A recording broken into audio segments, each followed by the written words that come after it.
Yeah, I think it's going to be as competitive as always is. I mean, we're 9-9 in the Big East since the league formed, and a double overtime win has gotten us into the Big East tournament, and a double overtime losses have kept us out of the Big East tournament. So, the fact that Rutgers is not there anymore, I don't see that changing. I see Providence going to be much improved, and Marquette is going to be much improved. Denver should be a top 5 team in the country, and Villanova and Georgetown are always real big games for us to begin with. So it's going to be pretty exciting at the back end of the schedule too. Moving Rutgers into a spot where we could have a non-league game. They've always been a league game for us in the past, and there's probably no school that's a bigger rival for us than Rutgers. So it's a game we both wanted to keep on the schedule, and to open up the season with a huge rivalry game should bring something new to us, which I think is exciting for our guys. We've always tried to schedule out of conferences competitively as we can, and when you have a school like Yale from the Ivy League, as good a team in the Ivy League as there is, and then schools like Hofstra and Drexel out of the CAA,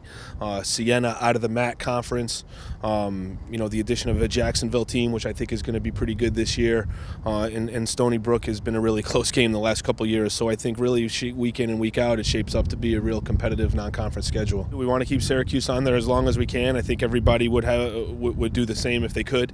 Going back to the Whitman Sampler Classic in Philadelphia, and then last year we played in Atlanta, and I believe there's a conflict in the Carrier Dome this year on that weekend, so we needed to find a neutral site, and Atlanta was interested in hosting it again. And it was an unbelievable game last year, unbelievable experience for our guys.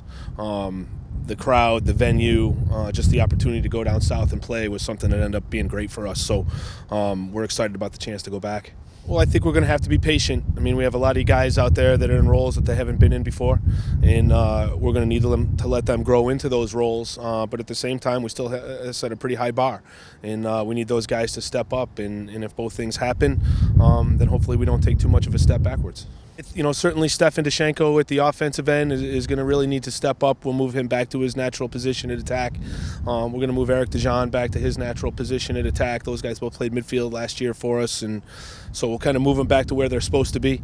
We'll need Mark DeFranja to be great again this year at the defensive end. Hopefully the goalie's position has stabilized, from starting a freshman last year, and now both those guys, Berkey and Joe Danaher, are a year older.